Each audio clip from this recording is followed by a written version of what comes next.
The manila envelope on my desk contained photographs of me sleeping. 23 images, taken from inside my bedroom over the past 6 months, each one closer than the last. My hands trembled as I spread them across the polished wood surface, bile rising in my throat when I noticed the timestamp on the most recent photo. 3 days ago, 2:47 a.m. Before I start my story, I would love to know what city you are joining me from. Feel free to share it in the comments. Now, let me immerse you in this story. I shoved the photographs back into the envelope and pressed my palms flat against the desk, forcing air into my lungs through measured counts. The fluorescent lights of my corner office at Meridian Technologies hummed overhead, their persistent buzz now feeling more like a warning siren than background noise. Through the glass walls, I watched my team of 12 analysts moving between cubicles, oblivious to the fact that one of them had been documenting my most vulnerable moments. The realization had crashed over me an hour earlier during the quarterly review meeting. I'd been presenting the financial forecasts when I noticed him, the new data analyst hired last January, wearing the same silver watch that appeared in reflection on my bedroom window in photo number 7. A Seiko with a distinctive scratched bezel. I'd memorized every detail of that photograph, studying it obsessively, searching for identifying markers. And there it was, wrapped around his wrist as he took notes, his pen moving in careful, deliberate strokes. My phone vibrated against the desk. Unknown number. I swiped the screen with my thumb, and my vision narrowed to a pinpoint. "Did you receive my gift?" The text message glowed like an accusation. I looked up through the glass partition. The data analyst sat at his workstation, 30 feet away, phone in hand, eyes locked on mine. His lips curved into something that might have been a smile on anyone else, but on him looked predatory, calculated. He lifted one hand in a small wave, fingers wiggling in mock friendliness. My coffee mug crashed to the floor. Hot liquid splashed across my Italian leather pumps and soaked into the Persian rug my late mother had given me when I made VP. I lurched backward, my chair slamming into the credenza behind me. Picture frames rattled. The crystal award from last year's Innovation Summit toppled and shattered. He stood up from his desk, started walking toward my office. I grabbed my desk phone and punched the security extension with shaking fingers. The line rang once, twice, 3 times. Each ring stretched into eternity while his footsteps grew closer. His shadow fell across my doorway before anyone answered. "Ms. Richardson?" His voice was smooth, conversational, as if we were discussing quarterly projections instead of felony stalking. "I noticed you seemed upset during the meeting. Is everything all right?" My fingers tightened around the phone receiver until my knuckles went pale. The security line continued ringing in my ear, a maddening loop of static and silence. He stood in my doorway now, one shoulder leaning against the frame with practiced casualness. His gray polo shirt was tucked neatly into pressed khakis, a leather portfolio clutched against his chest. The kind of outfit that screamed harmless corporate drone. Forgettable, invisible. Except I'd been seeing that face for 3 years. In restaurant windows when I ate lunch. In my rearview mirror during the commute home. In the pharmacy where I picked up prescriptions. In the parking garage where I kept my Mercedes. In the coffee shop where I stopped every Tuesday morning. "Security, this is Jenkins." The voice crackled through the receiver. I opened my mouth, but the data analyst raised one finger to his lips in a shushing gesture. His other hand slipped into his portfolio and emerged with a manila envelope. He placed it on the edge of my desk, his movements slow and deliberate, like someone approaching a skittish animal. "Ms. Richardson, You there? Jenkins sounded impatient. The envelope sat between us. My name was written across it in that same careful handwriting from the birthday card. Perfect block letters, each one identical in height and spacing. The kind of precision that came from obsessive practice. Everything's fine. Wrong extension. I slammed the phone down before Jenkins could respond. My visitor smiled wider.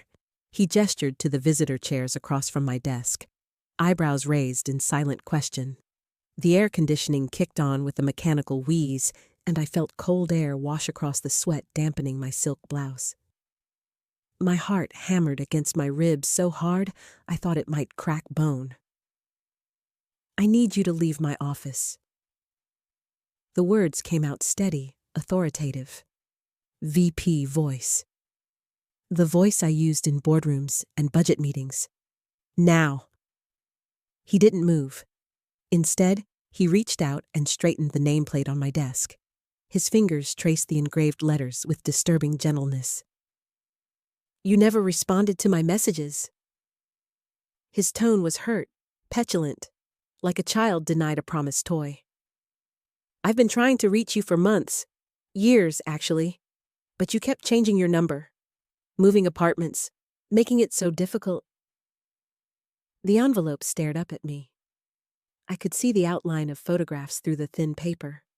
Multiple images, their edges sharp and rectangular. My stomach lurched. I grabbed the metal letter opener from my desk organizer, the brass weight solid and reassuring in my palm. The pointed tip caught the fluorescent light. His eyes dropped to the makeshift weapon. Something flickered across his face. Not fear. Excitement. His pupils dilated. His breathing quickened.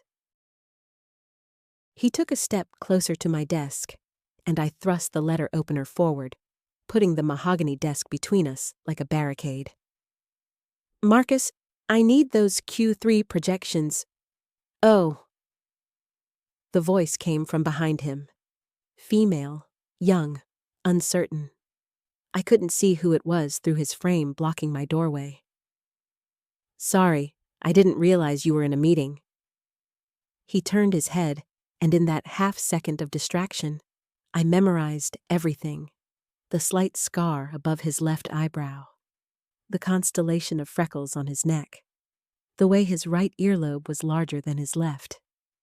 Every identifying detail I could catalog for the police report I should have filed years ago. Just leaving. He grabbed the envelope off my desk before I could stop him, tucking it back into his portfolio. Then he brushed past my colleague in the hallway, his footsteps fading down the corridor toward the elevator bank. My legs gave out. The leather chair caught me as I collapsed backward, my spine hitting the ergonomic support hard enough to knock the air from my lungs. The letter opener clattered onto the desk surface, brass ringing against wood like a discordant bell. My hands wouldn't stop trembling. I pressed them flat against the cool mahogany, willing the shaking to stop, but it traveled up my forearms into my shoulders. The colleague, I realized now it was Jennifer from accounting, her auburn hair pulled into its usual tight bun, stood frozen in my doorway. Her tablet hung slack in her grip, stylus dangling from its cord. Her eyes tracked from my face to the letter opener to the empty space where he had stood. Are you okay? Her voice came out small, uncertain. I forced air into my lungs, nodded. The motion felt mechanical, disconnected from my body. My throat had closed up, making speech impossible. Jennifer shifted her weight, her sensible heels clicking against the threshold tile. She wanted to leave. I could see it in the way her shoulders angled back toward the hallway, her body language screaming discomfort. I'm fine. The words scraped out. Wrong person. Misunderstanding. She backed away, offering a weak smile that didn't reach her eyes. Her footsteps retreated quickly, almost running. I didn't blame her. The air in my office felt contaminated, thick with the residue of his presence. That cologne, sandalwood and something sharper, chemical, lingered like smoke. I yanked open my desk drawer. The company directory lay underneath a stack of quarterly reports, its spine cracked from overuse. My fingers fumbled through the pages, leaving damp fingerprints on the glossy paper. I found him on page 7. Marketing Department. Marcus Webb, Digital Content Specialist. Hired 14 months ago. His employee photo stared back at me. That same calculated smile, those same dead eyes that had watched me through restaurant windows and coffee shop doorways for years. 14 months. He had been here, in this building, breathing the same recycled air, riding the same elevators, eating in the same cafeteria. My stomach heaved. I pressed my fist against my mouth, tasting bile. The wastebasket sat 3 feet away, but I couldn't move. Couldn't risk standing when my knees felt like water. The phone on my desk buzzed. I stared at the caller ID. Extension 4482, Human Resources. My finger hovered over the answer button, then pulled back. What would I say? That a coworker had entered my office uninvited? That he'd shown me an envelope I couldn't even prove existed now that he'd taken it? That I felt threatened by someone who had technically done nothing but stand in my doorway and speak? The buzzing stopped. Voicemail picked up. Through my office window, the city stretched out 15 floors below. Afternoon traffic crawled along the avenue, brake lights forming rivers of red. Normal life continuing while my world fractured along fault lines I'd thought I'd escaped. I pulled up my email. My cursor blinked in the search bar. I typed his name, Marcus Webb, and watched the results populate. 47 messages over 14 months. All work-related, all professional. Subject lines about campaign analytics, content calendars, stakeholder meetings. I'd responded to 12 of them. Brief, polite, standard corporate communication. Never face-to-face meetings. Always digital paper trails. He'd been careful, methodical. Never crossing lines that could be documented or reported. The photographs he'd shown me existed outside this building, outside business hours, in the gray spaces where proof dissolved into he said, she said. My fingers curled into fists, nails cutting crescents into my palms. The office phone buzzed again. Different extension this time. 6019. I didn't recognize it. Didn't answer. My cell phone lit up simultaneously on the desk corner, vibrating against the wood. Unknown number. The devices created a dissonant duet. Electronic insects demanding attention. I grabbed my cell and powered it down completely. Held the button until the screen went black. The office phone continued its insistent ringing. I yanked the cord from the wall jack, silencing it mid-pulse. The quiet that followed felt oppressive, heavy as wet wool. My computer monitor displayed the security camera feeds I could access as department head. 12 thumbnail screens showing different areas of the 15th floor. I maximized the hallway view outside my office. Empty now. I scrolled back through the timestamp. There, 3 minutes ago. His figure moving past Jennifer, heading toward the elevator bank. I watched him press the call button, check his watch, smooth his tie. Normal actions. Unremarkable. The elevator arrived. He stepped inside. Gone. I pulled up the lobby camera feed. Switched to live view. The reception desk sat at the frame's bottom edge, our security guard Leo doing his crossword puzzle like every afternoon. The revolving doors spun intermittently, releasing employees into the October chill. I watched for 8 minutes before Marcus appeared, portfolio tucked under his arm, stride confident and unhurried. He pushed through the doors and turned left on the sidewalk, disappearing from the camera's range. My breath came easier with him out of the building, but the relief felt temporary, fragile as spun glass. He knew where I worked, had known for over a year, had built a presence here, established legitimacy, created a professional identity that made him untouchable, and I hadn't known. Hadn't recognized him in the elevator, or the parking garage, or the cafeteria line. How many times had we passed each other? How many meetings had we attended in adjacent conference rooms? The building suddenly felt small, the walls pressing inward. I shut down the security feeds and locked my computer with trembling fingers. The office walls felt like they were breathing, expanding and contracting with my pulse. I needed to move, needed to think somewhere that didn't smell like recycled air and his cologne still lingering in the hallway. The stairs. 15 flights down seemed safer than the elevator, where he might still be waiting in the lobby, pretending to check his phone, watching the doors slide open. My heels clicked against the concrete steps, the sound echoing up and down the shaft. I grabbed the railing, descended 3 flights before my legs started shaking. I stopped on the 12th floor landing, pressed my back against the cold cinder block wall. My phone buzzed. Unknown number. I stared at the screen, watched it vibrate in my palm like a trapped insect. Let it go to voicemail. 20 seconds later, the notification appeared. I held the phone to my ear. Heavy breathing. Traffic sounds in the background. Then his voice, smooth and warm like we were old friends. You looked beautiful today. That navy suit really brings out your eyes. I dropped the phone. It clattered against the concrete, the screen cracking in a spiderweb pattern across his frozen contact image.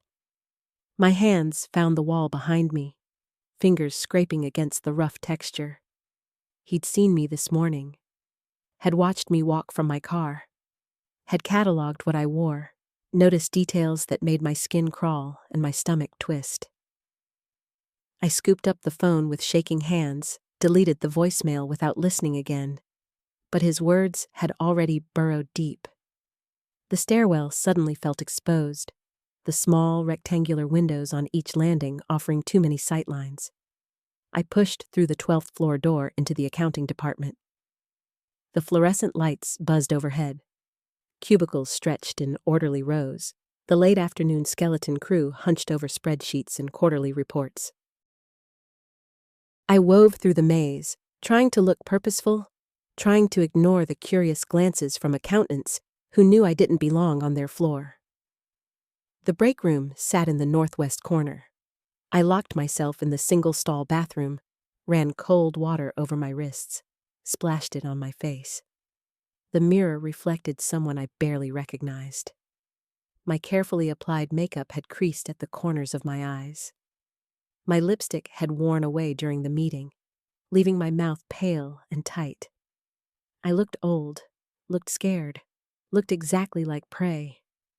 A knock on the door made me flinch hard enough to hit my hip against the sink. "Occupied," I called out, voice stronger than I felt. Footsteps retreated. I counted to 30, dried my face with rough paper towels, and emerged into the break room. A woman I didn't recognize stood by the coffee maker, adding creamer to a chipped mug that said, "World's Best Mom." She glanced at me, smiled politely, went back to stirring. I took the long route back to the stairwell, passing by windows that overlooked the street below. 15 stories up, the people looked like ants, the cars like toys. I scanned the sidewalk for his figure, his gait, the portfolio that might be tucked under someone's arm. Too many navy suits. Too many professional men heading home after work. My phone buzzed again. Same unknown number. I declined the call, blocked it, felt my heart hammering against my ribs. He had my direct line. Had probably memorized my schedule, knew when I typically left the building, which parking space I favored on the 3rd level of the garage. The garage. My car sat there now, exposed and vulnerable. I thought about the slashed tires, the notes tucked under windshield wipers, the scratched paint from 3 years ago when this nightmare started. Before I moved, before I changed my number, before I thought I'd finally escaped. I pulled up the employee directory on my phone, found his profile. Marcus Chen, database administrator, IT department. His employee photo showed him smiling, professional, approachable. Hire date, October 15th, last year. Exactly 13 months ago. 2 months after I'd started working here. Not a coincidence. Never a coincidence. The directory listed his direct extension, his email, his department manager. I clicked through to his manager's profile. Diane Foster, Director of Information Technology. Her office sat on the 8th floor. I could go there now, file a complaint, explain the situation. But what situation? A man who'd worked here over a year had never approached me, never sent emails, never done anything actionable within company walls. The voicemail came from an unknown number. The compliment about my suit could be explained away as friendly, even if it made my skin crawl. I had nothing concrete, just fear and recognition and the knowledge that he'd infiltrated my workplace, my sanctuary, the place where I felt competent and in control. He'd stolen that safety without breaking a single rule. I pressed my palms flat against the desk, forcing myself to breathe slowly. The wood felt cool and solid beneath my hands. My legs wanted to run, to bolt from the building and keep driving until I hit a state line, but I'd tried running before. He always found me. The elevator chimed somewhere down the hall. My spine stiffened. Footsteps approached, steady and deliberate, growing louder. I grabbed my letter opener from the desk caddy, wrapping my fingers around the brass handle. The footsteps passed my door without slowing. Someone else. Just someone else. I set the letter opener down, disgusted with my own paranoia, but left it within reach. My computer screen displayed the security protocols I'd been reviewing before everything shattered.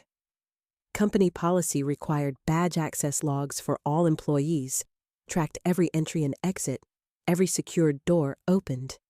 IT had access to those logs. Marcus had access to those logs. He could see exactly where I went, what time I arrived, when I left each day. I minimized the window and opened a new search, typing his name into the company system. His file pulled up with project assignments, technical certifications, performance reviews. All stellar. Model employee. His supervisor praised his attention to detail, his dedication, his willingness to work late hours. Late hours. When the building emptied and shadows stretched long across the parking garage. My phone buzzed. I flinched hard enough to knock my coffee mug. It tipped, spilling cold liquid across the quarterly reports. I snatched the phone, hands shaking. Unknown number. A text this time. The blue really brings out your eyes. I wore a blue suit today. Right now. He could see me right now. The phone clattered from my grip. I lunged for the window, yanking the blinds closed so hard the cord burned my palm. My office had interior windows too, looking out onto the corridor. I'd always liked the openness, the natural light, the sense of connection. Now those windows felt like aquarium glass, exposing me to anyone who walked past. I grabbed my jacket from the chair and draped it over the interior window, blocking the view. My fingers fumbled with the thumbtacks from my bulletin board, jamming them through the fabric into the frame. The jacket sagged but held. Someone knocked. 3 sharp raps against the door. My back hit the filing cabinet. The letter opener was in my hand again, though I didn't remember grabbing it. Ms. Richardson? Female voice, young. Ms. Richardson, are you okay? I heard something fall. I recognized the voice. One of the interns from accounting. Jamie something. She'd brought me reports yesterday. I steadied my breathing, set down the letter opener, smoothed my suit jacket. When I opened the door, I kept my body blocking the entrance. Jamie stood there with her arms full of folders, her expression shifting from concern to confusion as she took in my makeshift window covering. Is everything all right? I can come back if this is a bad time. I'm fine. Just needed some privacy for a conference call. She nodded, but her eyes lingered on my face. I could feel sweat beating at my temples, could feel the tremor in my jaw. These are the expense reports you requested. Mr. Chen from IT dropped them off at the front desk this morning, said you needed them urgently. The folders nearly slipped from her arms as she held them out. I stared at them like they might explode. He said he was heading up here anyway and could deliver them, but security protocol requires an accounting employee to handle financial documents. Jamie shifted her weight. Should I just leave them with you? I took the folders with numb fingers. They felt heavier than they should. Did he say anything else? Just that he hoped you had a great day. She smiled uncertainly. He seems nice. Very helpful. After she left, I dropped the folders on my desk without opening them. The phone number for building security sat in my directory. I could call right now, report the techs, request an escort to my car. But what would I say? A coworker told an intern to tell me to have a great day? A man complimented my suit? I picked up the top folder and opened it. Standard expense reports, exactly what I'd requested. But tucked between the second and third page, a yellow sticky note in neat handwriting. I've been wanting to talk to you properly. Tonight. Garage. Level 3. My hands crushed the paper, crumpling it into a tight ball. Not a request, a command. He knew where I parked. He'd always known. But now he was done watching, done waiting. 13 months of proximity, and he wanted to close the distance. The fluorescent lights above my desk buzzed with a frequency that made my skull ache. I smoothed out the crumpled sticky note, pressing it flat against the mahogany surface. The handwriting was precise, almost architectural, each letter perfectly formed with mathematical spacing. I'd seen that handwriting before. On birthday cards in the break room, on inventory adjustment forms, on the whiteboard in conference room B, where someone had drawn a detailed network diagram last month. My phone vibrated. Another text from the blocked number. Don't make me wait. I grabbed my purse and stood so quickly, my chair rolled backward and slammed into the credenza. The Crystal Award for Excellence in Financial Management toppled over. I didn't pick it up.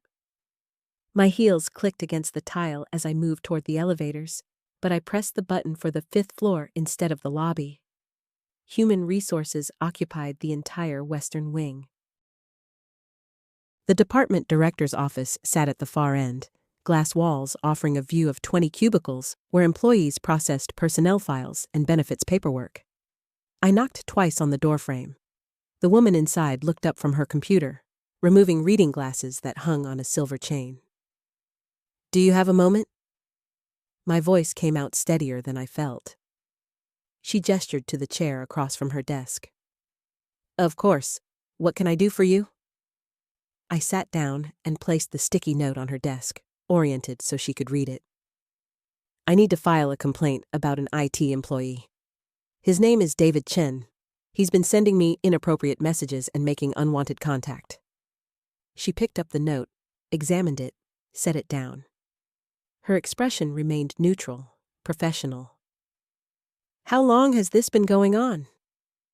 The messages started 3 weeks ago, but I think he's been watching me longer than that. I pulled out my phone, showed her the text thread. The blocked number? The photos. He knows my schedule, where I park, what I wear. She reached for a legal pad and began writing. Have you told him directly that his attention is unwelcome? I haven't responded to any messages. I've avoided him at work. My fingers gripped the armrests. I thought ignoring it would make him stop. Has he made any physical threats? She clicked her pen, waiting. I thought about the parking garage tonight. Level 3. The shadows between concrete pillars. He wants to meet me alone. That's a threat. She nodded slowly and picked up her desk phone, pressed 4 digits. This is Pauline Weber in HR. I need you to locate David Chen from IT and have him report to my office immediately. No, don't call him. Send someone to find him physically. Thank you. The next 15 minutes crawled past. Pauline asked questions while typing notes into her computer. Date of hire, department structure, any witnesses to inappropriate behavior? I answered mechanically, watching the office door over her shoulder. When footsteps approached, my spine went rigid, but the man who appeared in the doorway wasn't him. This person was shorter, broader, with graying temples and wire-rimmed glasses. He wore an IT department polo with a name badge. Marcus Torres, Senior Systems Administrator. You needed to see David? He looked between us, confused. Pauline stood. We need to speak with him urgently. Is he at his desk? David called in sick this morning. Didn't you get the notification? Marcus pulled out his phone, scrolled through messages. Yeah, here. He emailed the team lead at 6 a.m. Said he had food poisoning, wouldn't be in today. The room tilted slightly. My hands pressed flat against my thighs. What's his official title? Marcus glanced at me, then back to Pauline. Junior network technician. Been with us about 13 months. Why? What's going on? Pauline's jaw tightened. I need his personnel file immediately. Home address, emergency contacts, vehicle registration, everything. After Marcus left, I stood and walked to the window. The parking garage sprawled below, a concrete maze of numbered levels and support beams. Level 3 sat in shadow, the fluorescent strips flickering irregularly. How many times had he stood there, watching me walk to my sedan? How many times had he timed his own departure to follow me home? My phone buzzed again. I looked down at the screen. Still coming tonight? I'll be disappointed if you don't show. Pauline moved beside me, reading over my shoulder. She pulled her own phone out and dialed. Campus security? This is Pauline Weber from HR. I need an officer in my office right now. We have a potential workplace safety situation. The security officer arrived within minutes, radio crackling at his hip. Pauline explained the situation while I showed him the messages, the sticky note, the timeline. He wrote everything down in a small notebook with careful block letters. We can escort you to your vehicle when you're ready to leave, he said, and I'll have officers patrol level 3 tonight, in case he shows up. He won't show up. The certainty settled in my chest like ice. He knows I came here. He probably knows I'm in this office right now. Pauline and the officer exchanged glances. How would he know that? The officer asked. I pointed at the computer on Pauline's desk. He's IT. He has access to everything. Email servers. Building security cameras. Key card logs. He probably got an alert the second Marcus started looking for his personnel file. The officer's hand moved to his radio. I'm calling this into the police. This is beyond our scope. My legs felt unsteady as I sat back down. Through the glass walls, I could see employees moving between cubicles, carrying folders and coffee mugs, completely unaware. For 13 months, I'd walked past his desk, smiled at him in the elevator, held doors open. Let him fix my computer when the network went down. He'd been invisible, perfectly positioned, patient. Pauline's phone rang. She answered, listened, then her face went pale. When? Are you absolutely certain? She hung up and looked at me. That was building management. David Chen's access badge was used to enter the building 20 minutes ago. Third floor server room. The server room sat directly below us, one floor down, right beneath our feet. The officer moved fast, speaking into his radio with clipped urgency, while his partner materialized at the door. I stood frozen, my fingers gripping the edge of Pauline's desk until my knuckles ached. The wood grain pressed patterns into my palms.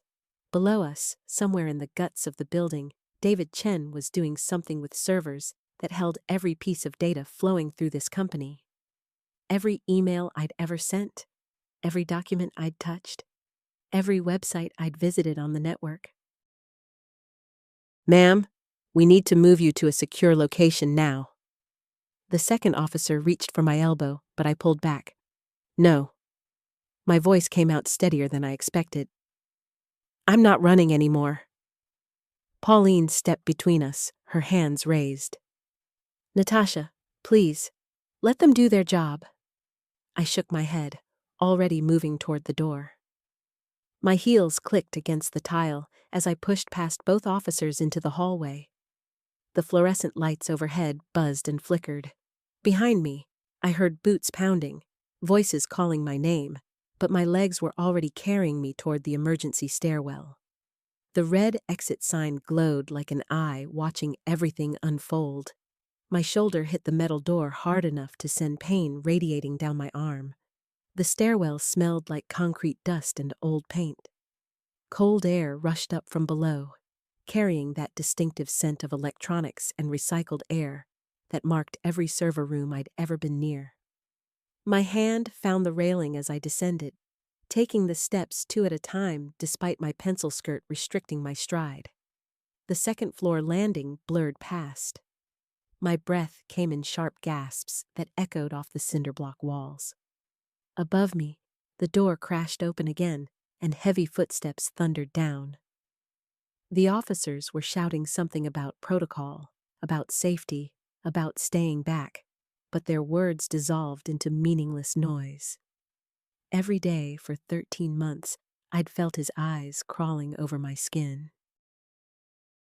Every morning, I'd checked my car for signs of tampering. Every night, I'd triple-checked my locks while wondering when the watching would escalate into something worse. The third-floor door stood slightly ajar. A sliver of hallway light cut through the gap, painting a thin line across the concrete steps. I stopped, my palm flat against the cold metal, and listened. The officers caught up, positioning themselves on either side of me. One of them unclipped something from his belt. Pepper spray, not a gun, because this was corporate security, not law enforcement. The inadequacy of it made my stomach turn. Through the gap, I heard the hum of machinery, server fans whirring at thousands of RPM, the occasional beep of equipment. But underneath that mechanical symphony, something else. Footsteps, deliberate, slow. Moving away from us down the corridor that led to the server room entrance. Police are 3 minutes out, the officer whispered, his mouth close to my ear. We wait. But I was already pushing through the door. The hallway stretched before me, narrower than the ones upstairs, with exposed pipes running along the ceiling and that eternal industrial lighting that made everything look washed out and surreal. My eyes adjusted to the dimness. 30 feet ahead, the server room door stood open, spilling harsh white light across the floor. A shadow moved within that rectangle of brightness.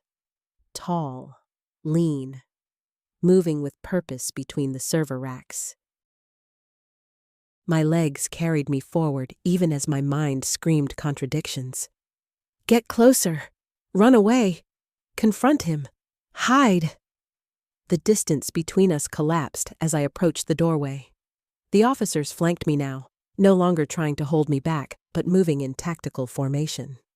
Their training kicked in, even if mine was just rage, and 13 months of accumulated fear transmuting into something sharper. I stopped at the threshold. The server room stretched deeper than I'd imagined. Rows of black metal cabinets lined up like dominoes, their LED indicators blinking in patterns that meant nothing to me, but everything to someone who knew how to read them. The temperature in here was at least 15 degrees colder than the hallway. My skin prickled with goosebumps that had nothing to do with the climate control. David Chen stood 3 rows back, his profile illuminated by a laptop balanced on top of one of the servers. His fingers moved across the keyboard with practiced speed. On the screen, I could see windows cascading, file directories, command prompts, streams of data scrolling too fast to comprehend. He hadn't looked up, hadn't acknowledged our presence. Either he was too focused, or he'd known we were coming and simply didn't care. "Step away from the equipment." The officer's voice rang with authority that sounded thin in this space filled with electronic humming. David's fingers paused. His head turned slowly, and for the first time since discovering the truth, I looked directly at him. Really looked. His face was unremarkable, the same face I'd passed in the hallway dozens of times without a second thought. Brown eyes behind wire-rimmed glasses, a slight build that made him seem harmless, but his expression held something I'd never noticed before. Not anger, not even excitement, just a terrible, patient satisfaction. "Mrs. Richardson." He spoke my name like he'd been waiting years to say it aloud in my presence. "I was just cleaning up some files, making sure certain photographs don't accidentally circulate through the company network." My throat constricted. The photos, he had them here, somewhere in these machines. Every invasion of privacy, every violation, stored in databases that he controlled. My hands clenched into fists, nails biting crescents into my palms. The laptop screen flickered, and suddenly my own face appeared across it, a photograph taken through my bedroom window 6 months ago. My stomach lurched. I lunged forward before conscious thought could stop me, closing the distance between us in 3 strides. David's hand shot toward the keyboard, fingers diving for what I knew would be the delete key or worse. A command to scatter those files across every terminal in the building. I grabbed his wrist mid-motion, my grip tight enough to feel his pulse hammering beneath the skin. His other hand swung up toward my face, and I twisted sideways, using my hip to knock him off balance. The laptop tumbled from the server rack, clattering against concrete. The screen went dark. He wrenched free with surprising strength, his elbow connecting with my ribs. Pain bloomed sharp and immediate. I staggered back 2 steps, breath catching, but kept my footing. Behind me, I heard the officers moving, their boots scraping against the floor. But they seemed impossibly far away in the narrow corridor between machines. David lunged past me, not toward the exit, but deeper into the server room. His shoulder caught mine, spinning me against a metal rack that bit cold through my blouse. I pushed off immediately, my muscles screaming protest, and threw myself after him. He was heading toward the emergency access panel on the far wall, the one that led to the maintenance tunnels beneath the building. If he made it through, he'd disappear into a maze of passages that connected to 3 different exits across campus. My hand caught the back of his collar, just as his fingers touched the panel's release bar. I yanked hard, fabric bunching in my fist, and his head snapped back. He spun, faster than I anticipated, and suddenly his hands were on my shoulders, shoving with desperate force. I stumbled backward, my spine colliding with another server rack. The impact rattled through my bones, and somewhere above my head, lights flickered as equipment shifted. I drove my knee upward, aiming for his midsection. He twisted, and my kneecap caught his thigh instead of his gut. Not disabling, but enough to make him grunt and loosen his grip. I shoved him backward with both palms flat against his chest. He hit the access panel hard. his glasses flying from his face and skittering across the floor. Without them, his eyes looked smaller, more animal. He blinked rapidly, squinting in my direction, and for a moment, I saw genuine fear cross his features. Not fear of arrest or consequences, fear of me, of the fact that I was here, solid and real, and fighting back instead of cowering behind locked doors. "It's over," I said, my voice coming out rough. "All of it." He lunged again, this time with both hands outstretched toward my throat. I brought my forearms up in a cross block, the way I'd learned in the self-defense class I'd taken 3 years ago, and never thought I'd actually need. His momentum carried him forward, and I used it, pivoting to the side and letting his own weight pull him off balance. He stumbled past me, his shin cracking against the fallen laptop. The officers finally reached us, their hands closing on David's arms from both sides.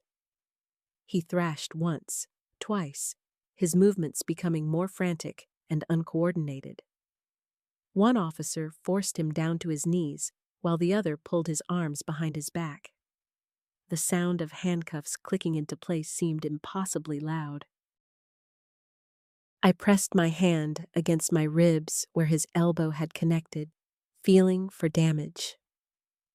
Bruised, certainly, maybe cracked. My breath came in shallow gasps, and the metallic taste of adrenaline coated my tongue. Sweat stuck my blouse to my back, and my legs trembled with the aftermath of movement. David's head hung forward, his shoulders shaking. For a moment, I thought he was crying, but then I heard the sound. Low, breathy laughter that made my skin crawl.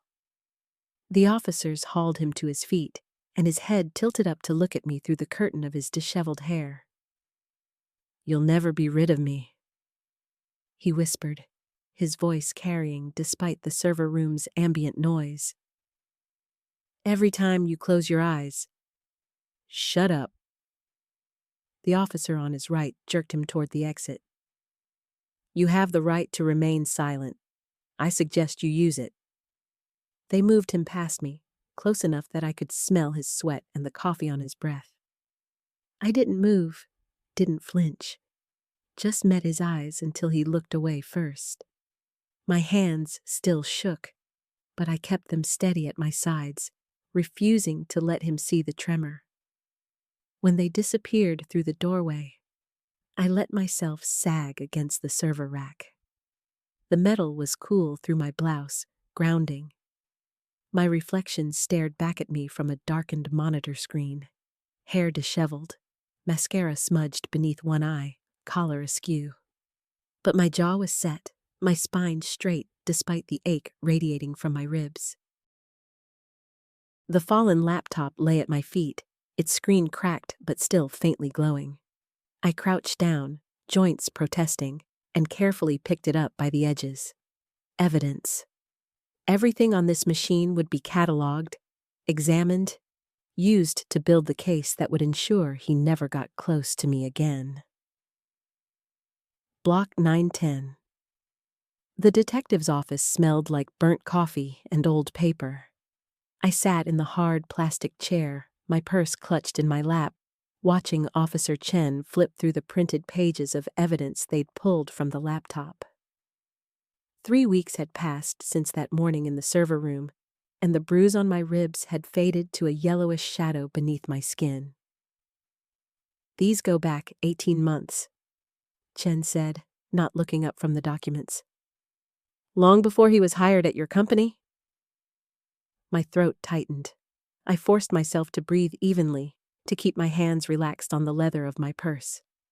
The photographs spread across his desk showed my house from different angles, different seasons. Me leaving for work.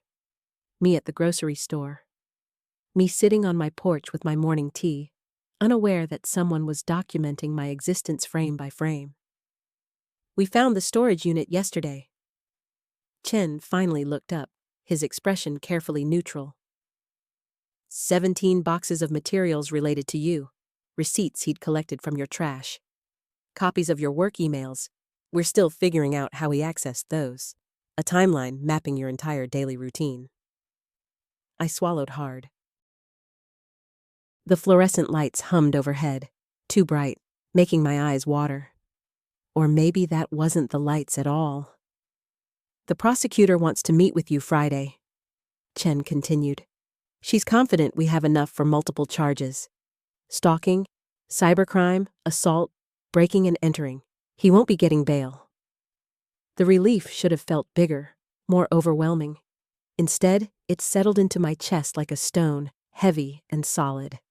I nodded once, then twice, my neck stiff. Chen closed the folder. There's something else you should know. We interviewed his previous employer in Atlanta. He had a restraining order filed against him there by a coworker. Different woman, similar pattern. It didn't go to trial. She accepted a settlement and moved out of state. My fingers dug into the leather of my purse. Another woman, another life disrupted, uprooted. The thought of her sitting in an office like this one, looking at evidence of her own violation, made my stomach turn. Why wasn't that on his background check? The restraining order was filed under a slightly different name. He used his middle name as his last name on the application to your company. It slipped through. Chen's jaw tightened. We're looking into whether that constitutes fraud. I stood, my legs steadier than they'd been in weeks. The weight of the information settled around my shoulders, but I straightened under it, refusing to bow. Outside the precinct, the October air bit at my cheeks. I walked to my car slowly, methodically, checking the parking lot out of habit now. Empty, except for a few scattered vehicles and a woman loading groceries into a minivan 3 rows over. The normalcy of it struck me, life continuing its ordinary rhythm, while mine had been tilted sideways and was only now beginning to right itself. My phone buzzed in my coat pocket. A text from Marcus, my boss. Conference room ready when you are. No rush. I'd asked for the meeting myself. 3 weeks of working from home while security reviewed every inch of our IT infrastructure, while HR conducted their investigation, while I tried to sleep through the night without jerking awake at every sound. But I couldn't hide forever. The drive to the office took 22 minutes. I counted each one, focusing on the numbers, the concrete reality of time passing. The parking garage looked different now. I'd requested a spot near the elevator, under a camera, and security had obliged without question. My badge clicked against the reader with a familiar sound. The elevator carried me up in silence. My reflection in the polished doors showed a woman in a navy blazer and pressed slacks, hair pulled back in a neat bun. Professional. Composed. The image I'd built over 30 years in this industry.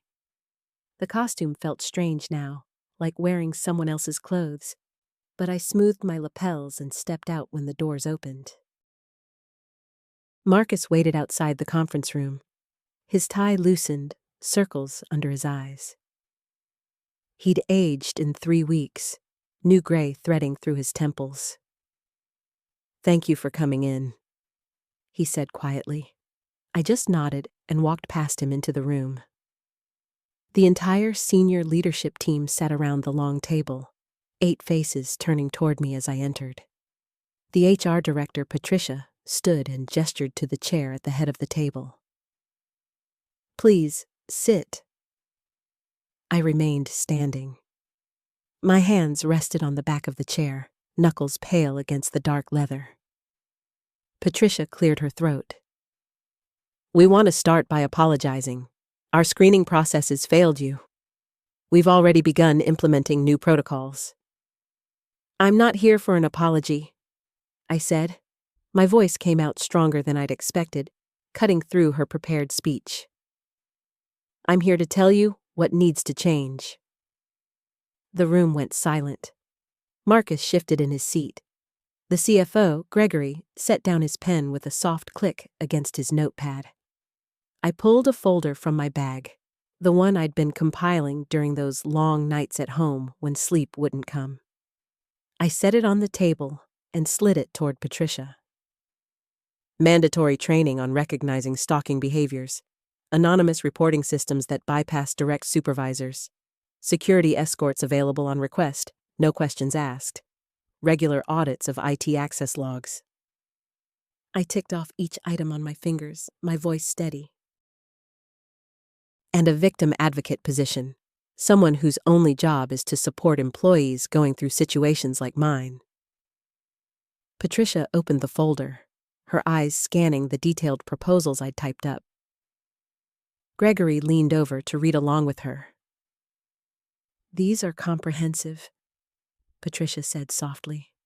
"They're necessary." I met each person's eyes in turn. I won't be the last woman this happens to. But maybe, if we do this right, the next one won't have to wait a year before anyone realizes what's happening. The meeting lasted 40 minutes. They asked questions. I answered them.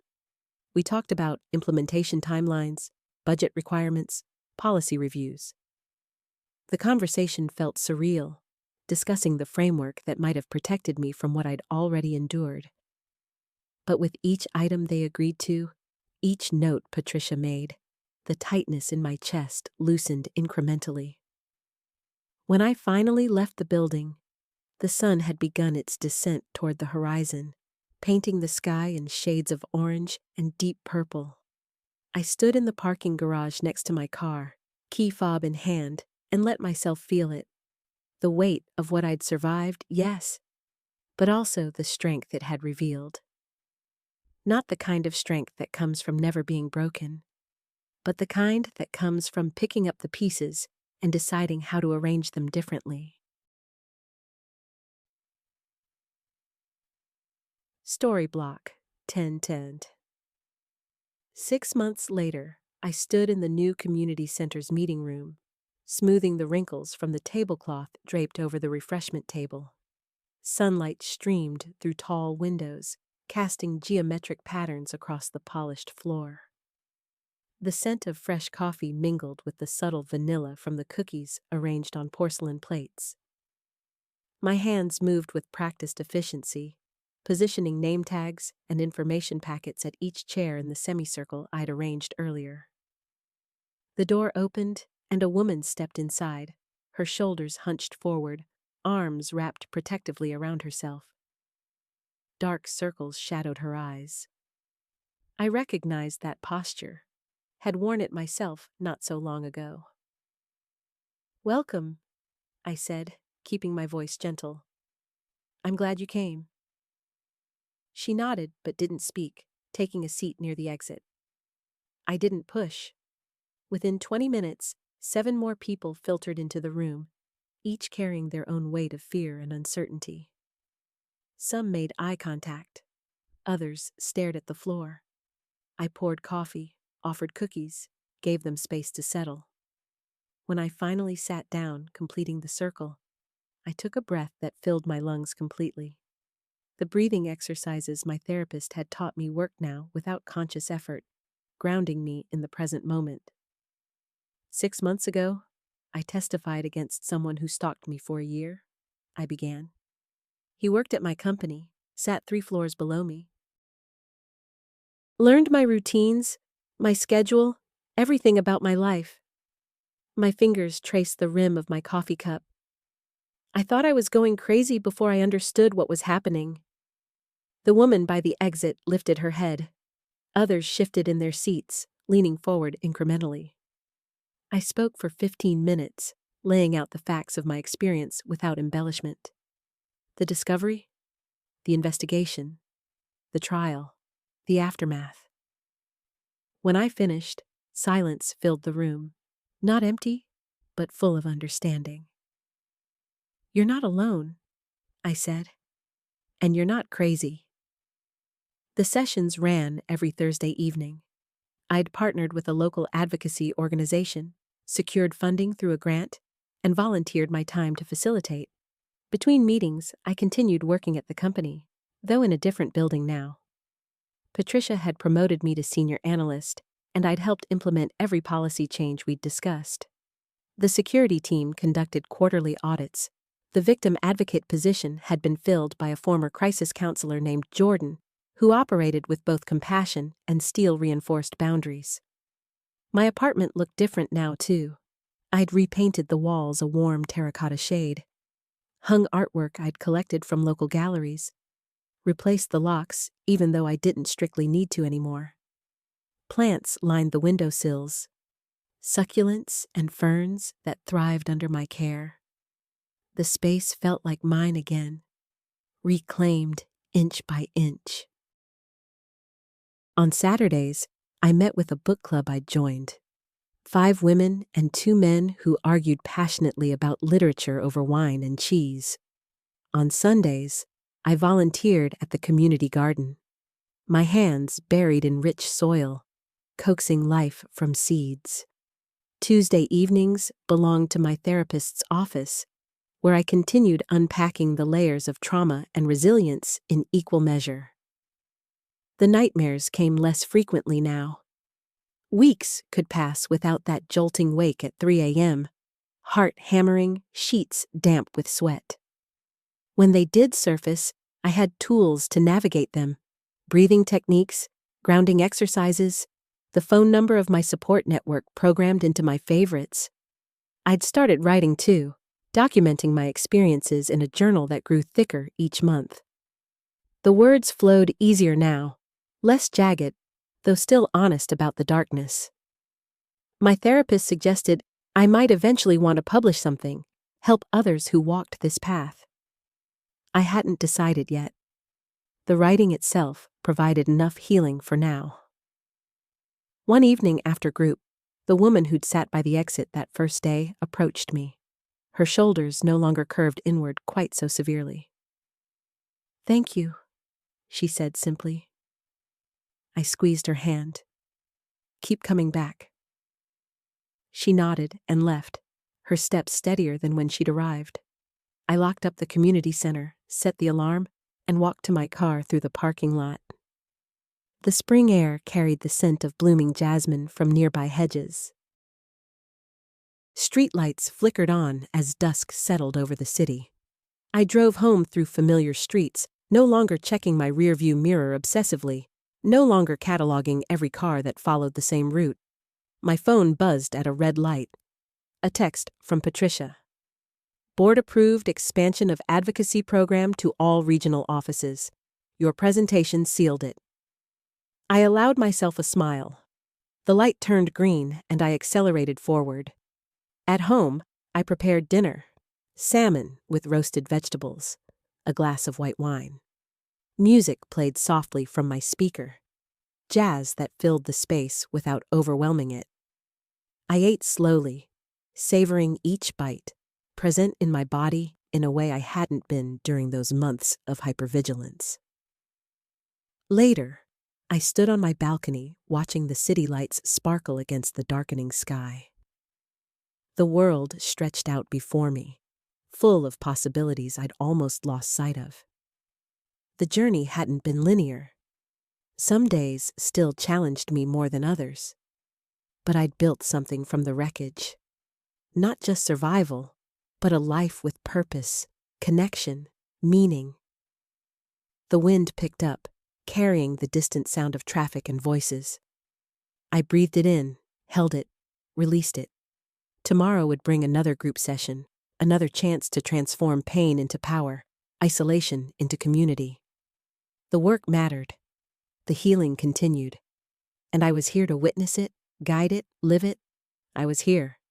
Did you like my story? And which city are you listening from? Let's meet in the comments.